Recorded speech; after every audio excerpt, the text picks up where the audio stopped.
Beauté, bonjour à tous. Alors, c'est toujours avec beaucoup de plaisir que je m'avance auprès de vous pour partager ces connaissances qui sont transmises à travers l'école Kimuntu, à travers les enseignements, à travers le prisme de notre tradition originelle Congo, à travers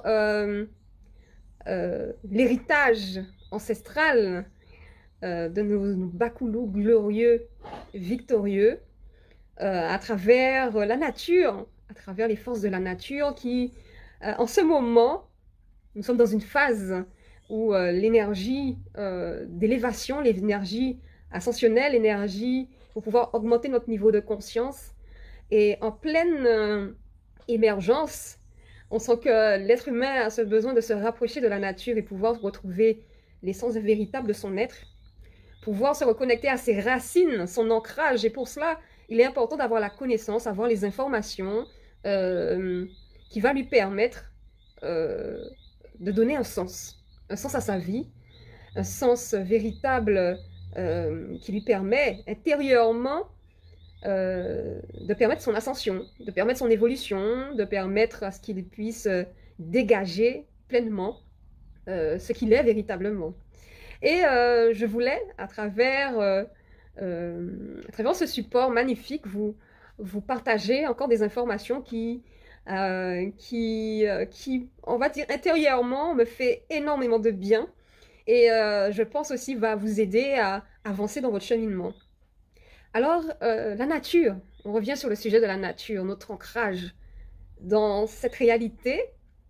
Donc, en s'incarnant dans cette réalité, on se retrouve face à des forces de la nature. Hein, et que notre corps, notre système digestif, notre métabolisme est adapté à cette réalité. Sinon, ce serait quand même contradictoire de pouvoir mettre des êtres dans cette réalité qui n'ont pas le système digestif adapté, qui n'ont pas le métabolisme adapté à cette réalité. Et la source divine, unique, nous permet d'être dans un sens qui soit véritable en fait. Les choses sont interconnectées, on comprend bien que les choses ne sont pas faites par hasard. Il y a une conscience supérieure qui fait en sorte que l'organisation cosmique a un sens.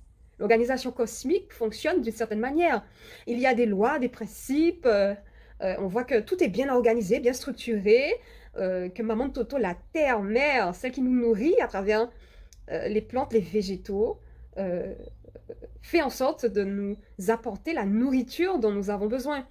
Les forces de la nature font en sorte de nous apporter l'énergie dont nous avons besoin pour expérimenter cette réalité, pour ascensionner, évoluer. Comme les plantes, on voit que chaque être dans son évolution évolue, ascensionne.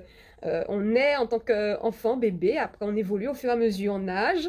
On voit pareil pour les animaux, les végétaux, c'est le même principe, qu'il y a un fonctionnement, une dynamique d'élévation, de progression, d'évolution, qui permet que on comprend que véritablement il y a un fonctionnement naturel des choses, et que notre corps est adapté à cette réalité naturelle, et qu'il y a des forces. Donc je voulais aller sur ce terrain qui est vraiment magnifique, le terrain de la nature. Il faut vraiment comprendre que nous sommes des êtres de la nature et que nous sommes connectés à la nature. Les êtres de la nature interagissent avec nous à travers notre corps éthérique, notre système neuronal. Lorsqu'on se retrouve, en fait, par exemple, dans la forêt, ben, il est clair que on se sent bien, on sent qu'il y a une énergie qui s'imprègne au niveau de notre énergie, de notre corps physique, qui fait qu'au final, quand on sort dans la forêt, on sent qu'il y a eu une connexion qui a apporté un bien-être. Parce que les forces de la nature sont en interaction avec notre système neuronal, et l'épigénétique nous prouve que nous sommes en connexion avec notre environnement.